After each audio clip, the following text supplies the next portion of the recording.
Hello everyone, welcome to Meet the Candidate. My name is Sam G, and today in the studio we have Dr. Sarah Tabor, Democratic candidate for North Carolina Commissioner of Agriculture.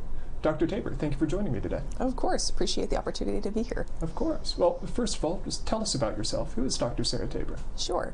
So again, my name is Sarah Tabor. I'm running for North Carolina's Commissioner of Agriculture, and I've worked in agriculture for 27 years. I spent the last decade of that time working one-on-one with small family farms, with small food businesses, to help them make better revenue, right? Because farmers are already working very hard. We want to make sure that that work is paying the bills. So I worked with them on that. I'm happy to say that it worked out.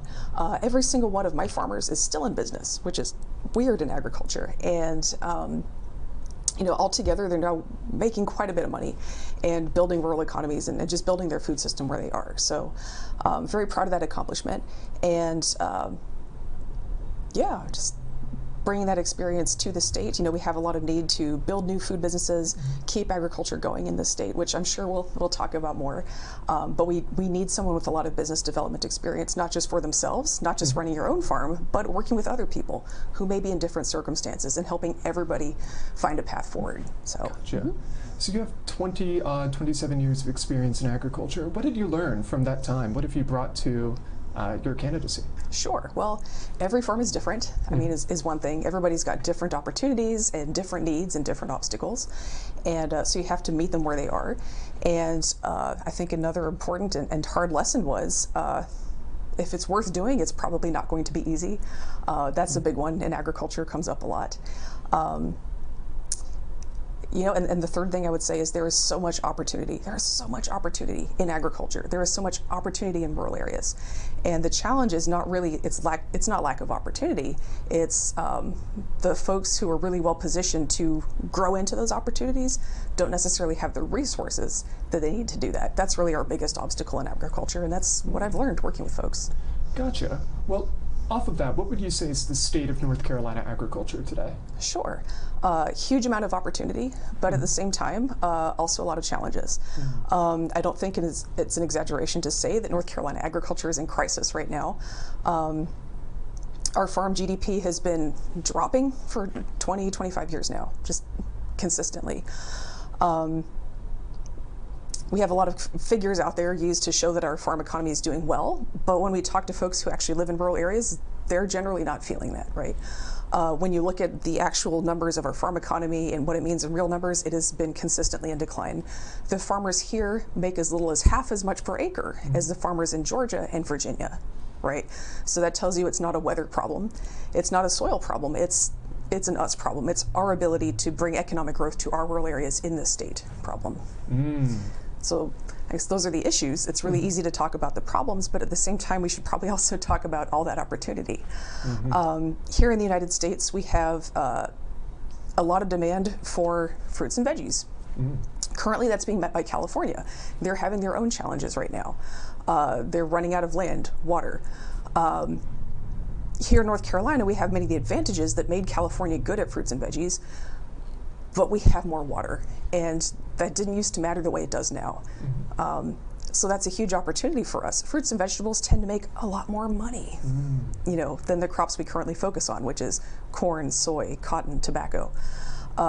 So the opportunity to make a much higher revenue, I think we have a unique opportunity to jump into that right now that may not have been there 10 or 20 or 30 years ago.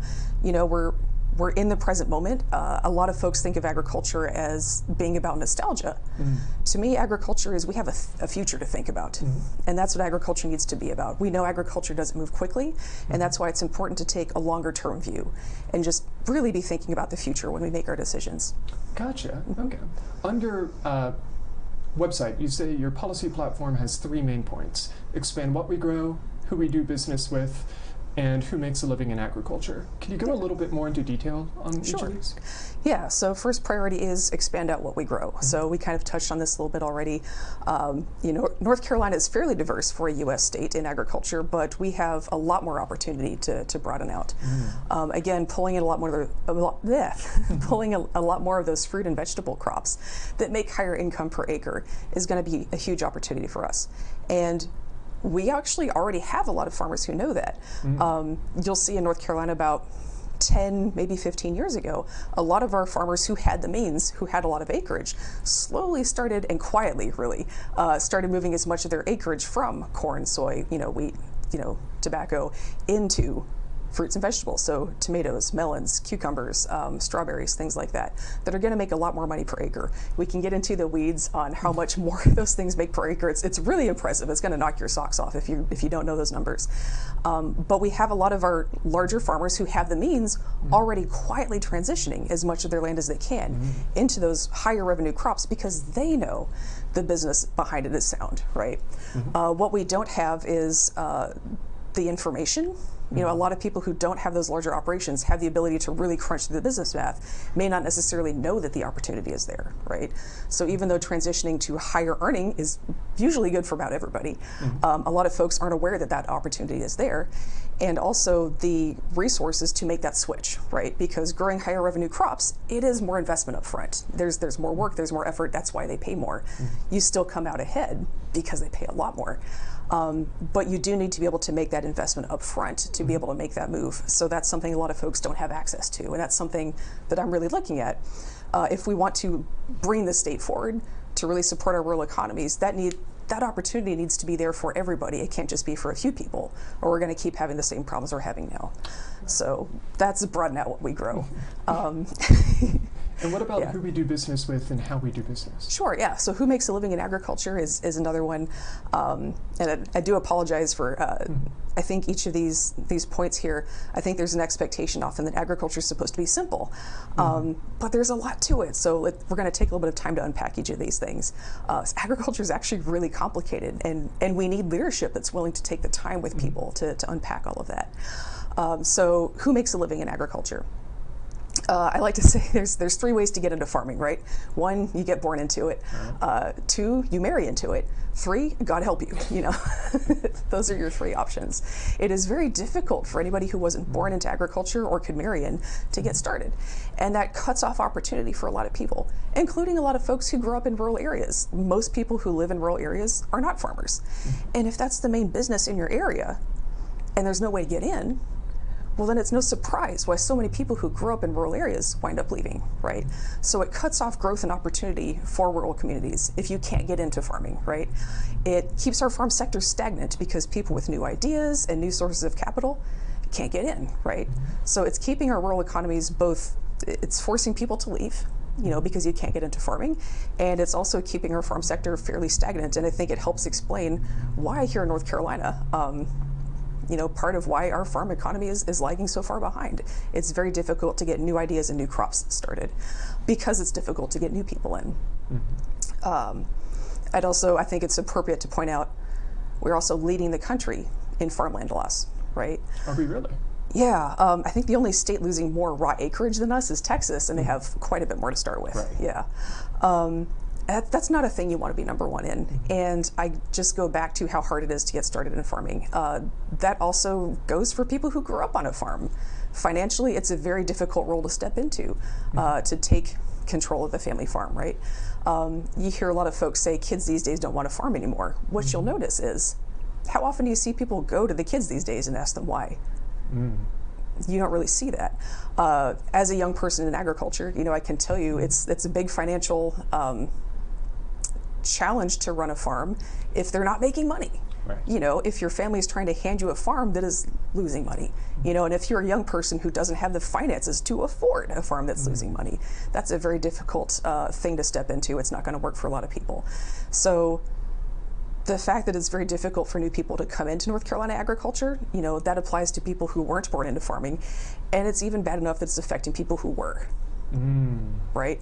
It's very difficult to pass on a farm that is not making money onto the next generation. And that's a big part of why we're losing so much farmland. So when we talk about expanding who's making a living in agriculture, that means bringing in new people. It also means making sure that we're taking care of the next generation on those family farms. Right. You got to build something that's going to make a lot of revenue. That's part of why, I'm talking so much about diversifying what we grow. Bringing in crops that are going to make more money, right? Is so that we can bring more people in, so we're making livelihoods.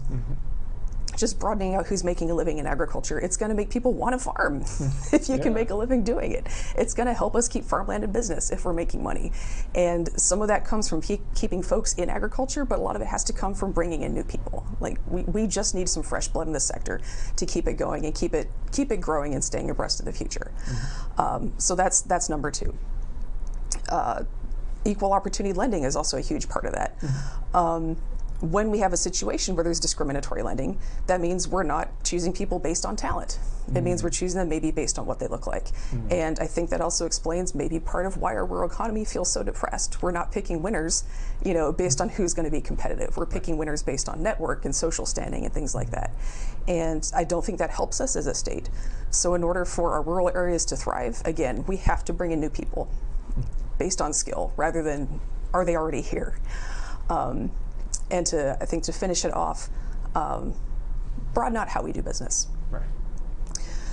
So here in North Carolina, we have a lot of our farm sector is fairly top down. We have a few large companies, and everybody who is a farmer is kind of selling to them.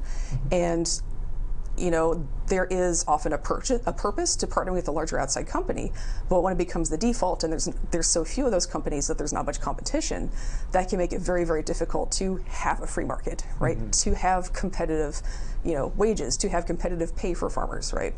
So in order for that to work, we need to maybe look at how we're doing business in the state. And we actually already have some really good examples here in North Carolina of that. Mount Olive Pickles, great company. They started as a very small, just local brand and were able to expand into a regional company. Not just doing cucumbers, but also a lot of different, pimentos, a lot of different vegetables and vegetable processing. So they're, a great example of, number one, broadening out what we grow. Sometimes that takes infrastructure. They built it. And as a result, they started making a decent amount of money. And what the leadership of that company decided to do was, instead of keep it all for ourselves, which they could have done, they built something good. It is, something they can do is just to hang on to that profit and pat themselves on the back for a job well done. But they realized there was going to be a little bit more to it if they wanted to stay successful long term. So what they did was they set up a profit sharing plan in their community.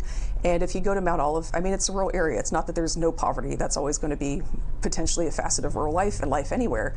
But you can tell the economic situation is very different when you go through Mount Olive compared with a lot of our other rural towns. That profit that company is making and that it built is like that wealth is being kept in the community, and not just for one or two people, but Mount Olive in general. And you can, there's actually upward mobility in agriculture in that area because of that, because they're doing business differently. And I think the fact that they're able to do that and still be a very competitive, national and regional brand, I think speaks to the fact that we could do that in other parts of our farm economy and still stay very competitive. So I see no reason not to do that. That is something that gives people a reason to be in agriculture. They're actually getting some of the wealth that they're building. And I think that's going to be very, very important for us going forward. Gotcha. I do want to return to something that you mentioned earlier, where you said that we should grow crops that make more money. How much more money do the crops that you advocate for make than the crops that we're growing now? Sure. So this is just business common sense, right? If you're going to spend your time doing something and put your land into something, it might as well be a crop that's going to make you money. Right. That's my feeling as a business coach who works with farmers. So corn and soy generally are going to get about $400 to $800 per acre. Now this is gross. You have to pay all your bills out of that. Your fertilizer, your tractor, your fuel, everything comes out of that. $400 to $800 an acre from corn and soy. It's not great. You would have to have a lot of acres to have enough money left over after the bills to really make a living off of that. And that's something you hear corn and soy farmers complain about quite a bit, is the revenue is not great. Here in North Carolina, traditionally tobacco has been a big cash crop for us. So tobacco will get you $3,000 to $4,000 per acre. Okay. Right. So again, that's gross. You have to pay all your bills out of that, and that includes hand labor. So that's going to be more expensive. But you can see why people got excited about it, right? $3,000 to $4,000 per acre. That's 5 to 10 times as much money per acre as corn and soy. So that was North Carolina's motivation for being into tobacco for a long time. And historically, there's a federal price support program in place for tobacco from the Great Depression through 2004. So tobacco made even more money than that for much of North Carolina's history. So that's kind of your middle range of crops. Okay. You pull in something like strawberries and tomatoes, those can make you $40,000 per acre. right? And that's 40,000. Wow. Yeah.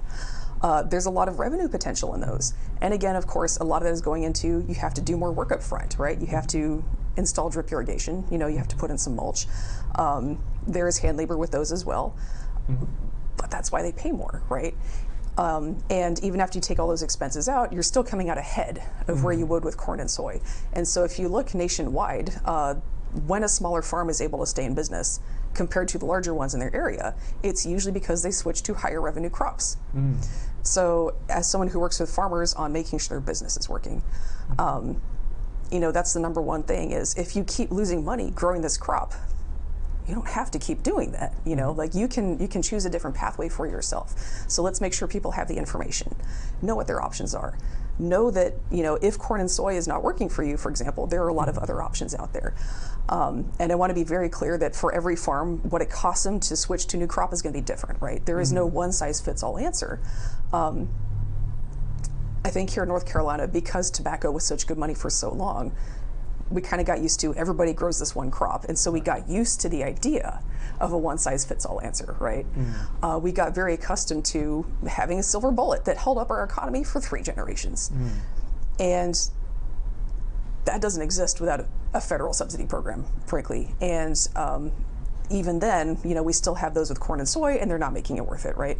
So the idea that everybody should be growing the same crop, that there should be a silver bullet, I don't think that's real. What we need to do is make sure that people have the information so they can make the decisions for themselves as a property owner. What is going to make sense for you?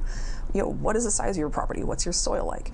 What are your market opportunities? Do you have infrastructure nearby? What's your labor situation? So I think the main thing for agricultural leadership is not to tell everybody you should be doing this, right? That's not up for leadership to decide. It's leadership's job to say, here are your options. Let's give you some options. And we can talk more about leadership and giving people options. But it's leadership's job to give people options and make sure they have the information so they can make choices for themselves that are going to lead to the kind of business outcome that they want. Right. So speaking of options, could you walk me through how the Commissioner of Agriculture would, as you say, give farmers options? What does this office do that people might not be aware of? Sure, yeah. So one of the responsibilities of agricultural leadership, like the Commissioner of Agriculture, is to build out infrastructure to make it possible for people to try different kinds of crops. I find that a lot of people think the way we change a farm sector and the way we update it is we tell farmers you should grow this, it's kind of, the wagging finger. That doesn't do a lot of good. There's usually a reason they're not already growing it. Often that reason is lack of infrastructure. So I'll give you an example. Hazelnuts, delicious. There's a lot of untapped demand for them. They're one of the main ingredients in Nutella. Everybody loves that. Globally, there's a lot of demand for these. And they grow well in North Carolina. We actually have a wild cousin to hazelnuts that grows wild here. And yeah, and the nice thing about hazelnuts is they cost about the same amount per year to grow as corn, but they make a lot more money, right? Because they can be harvested by machine. Yes, you have to plant them and wait a few years, but every year after that, it's a very low maintenance crop that can be harvested by machine and makes good money. This is a huge opportunity for us. So if we were thinking, let's be competitive here in North Carolina and pursue things that are good opportunities for us, we should be a hazelnut state, right? Among many other things. We don't see that happening. We don't have farmers planted here. Why is that? Well, hazelnuts come in a little shell, right? In order to turn them into food, we would have to have facilities that could crush the shells off of tons of them at a time, right? And then turn them into nut butter, nut milk, put it in your coffee, that kind of thing. Like the actual groceries that you would make with hazelnuts. We need to have that infrastructure for that to happen. Well, the closest thing we have to that, I think, is being built right now in Ohio. Yeah. So you can imagine if you're a farmer here in North Carolina and you say, I want to get into hazelnuts. You plant them, you wait a few years for them to yield, and then you have to put them on a rail car to Ohio. And by the time they get halfway there, the cost of the freight to ship them there is worth more than your crop was. You have to pay to ship them there. Yeah.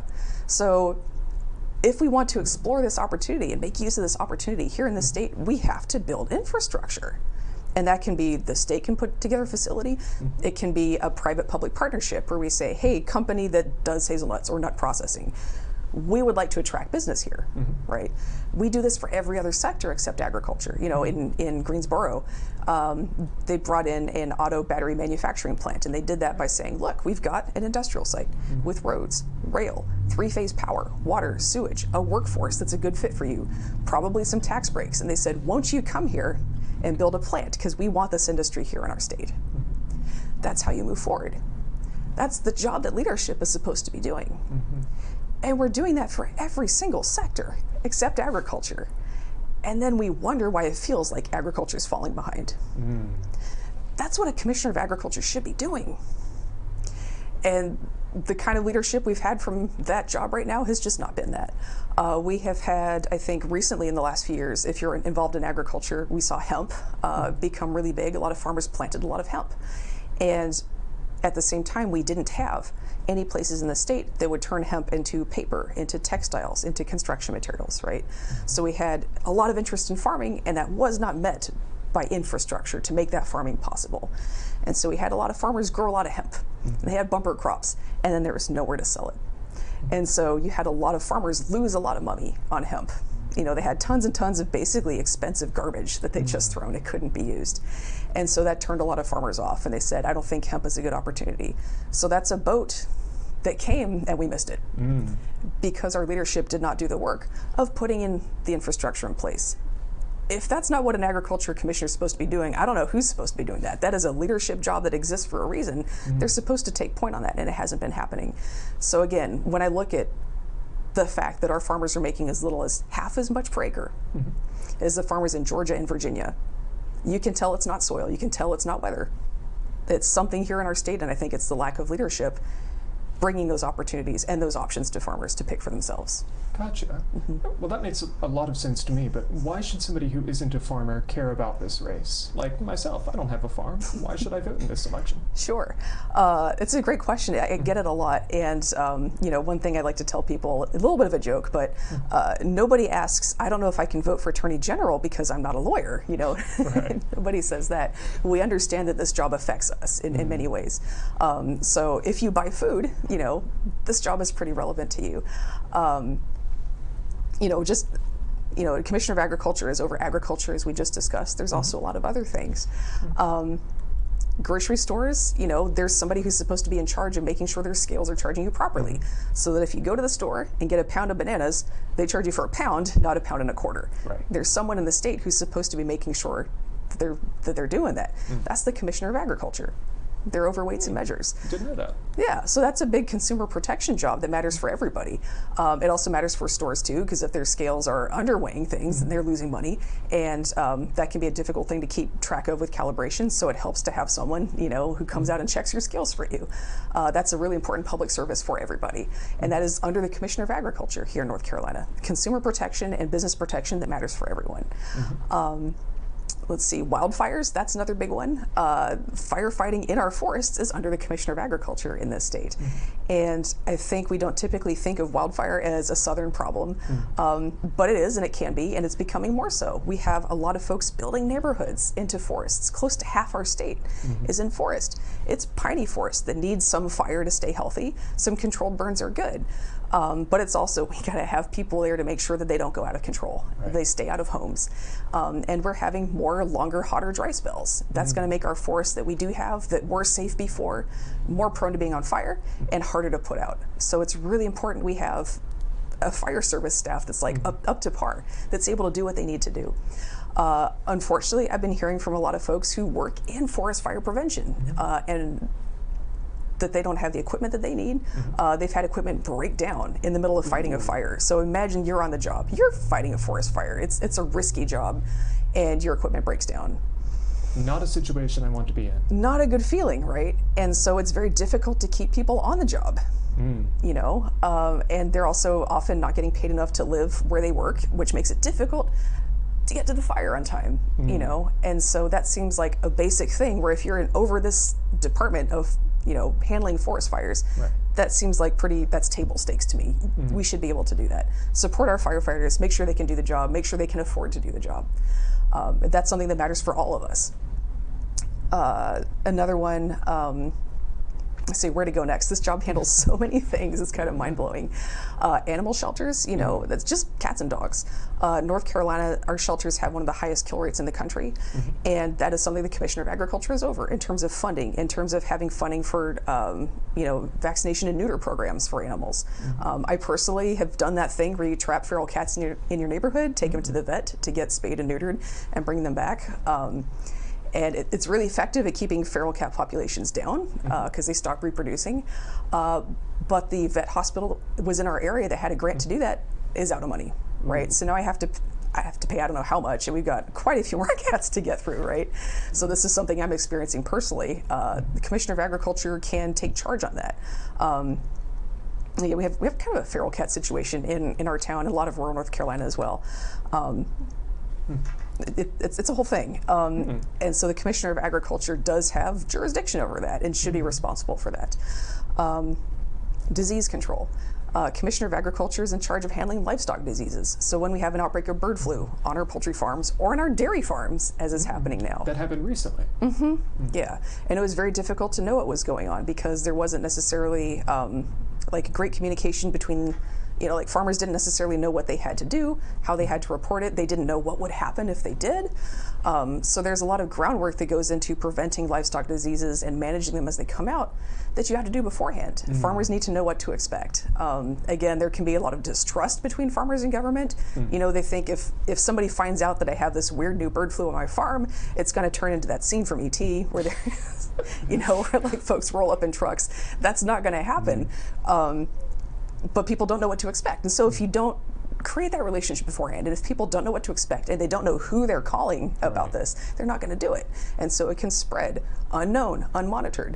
And so we had several months here in the state where people kept asking me, how far is this bird flu spreading in dairy cows, right? How dangerous is it for people? And the answer was, we don't know. Because the farmers who were experiencing it didn't know who to call, you know, and then even if they did know who to call, the labs were just overrun. It didn't, you know, didn't have the capacity to run those tests necessarily. And so that was, I think, you know, I don't think it's for someone who is not actively in the public health response to, you know, what's the word, armchair quarterback that. But it was very clear from the public perspective that there was not a lot of information available, right? From the farmer's point of view, it was clear that there was not a lot of information available. So I think that is a challenge that I would rather we not have again, right? We need to have clear communication up front before things happen, you know, about what we're going to do, what to expect, so that we can be prepared for the next time. Because, you know, we got lucky. This dairy outbreak of bird flu doesn't appear to impact people very much. That being said, we know that bird flu is always mutating. You know, it's always thrown us a curveball, and so I think we do want to be able to stay one step ahead of it. So we need to be really, really proactive with that, and we need someone with public health expertise to be in that position. I've worked with farms for a long time on preventing disease spread. It could have been plant disease, it was people disease, human disease, livestock disease as well. And that's something that we need someone with that experience, you know, to be in that job for. So these are just a few reasons that if you are not a farmer, this job matters for you. This job is in charge of so many things in our state. It's been called often the governor of rural North Carolina, which is adorable, but I think that actually really undersells it. It's in charge of a lot of rural issues, plus, you know, and a lot of things that affect everybody in the state, regardless of where you live. So, yeah, that's a very short rundown of why other people who are not farmers should be concerned about this job. That's very detailed. It seems like the job has quite a lot of sway over North Carolina. Just one last thing to wrap us up here. Why should somebody vote for you over your opponent? Why you instead of Troxler? Sure. Well, we've had him in office for 20 years, and now we're leading the country in farmland loss. I think that's a really easy pitch across the plate right there. Our farm GDP has been in steep decline his entire career as in this job. We need folks who have some vision, who are thinking, instead of what do we do to keep what we're already doing in place, we need to be thinking about the future, because what we're already doing is not working. We need to not keep doing what we've been doing. I've been talking with folks in farm leadership around the state, and they're saying, like, folks who you would think would be very conservative and want to keep doing what they're doing are saying we need a change. And that is a wild thing to hear, you know, from some of these more conservative and traditional players. It is time to switch up what we're doing. We're facing very different markets than we were 20 years ago. We're facing very different weather conditions and trade opportunities than we were 20 years ago. And so we need someone who has experience, working with a lot of different people, with a lot of different opportunities, and not just have a box that we're trying to fit every farm in, but say, here's the next 20 to 30 years we can think about. There's a lot of different opportunities. Which one of these is going to make sense for you? Let's look forward, and let's work with farmers where they're at instead of trying to force them into a box. Right. Okay. Well, thank you again so much for taking the time and joining me today. This has been Meet the Candidate. I'm Sam G. with Dr. Sarah Tabor, Democratic candidate for North Carolina Commissioner of Agriculture.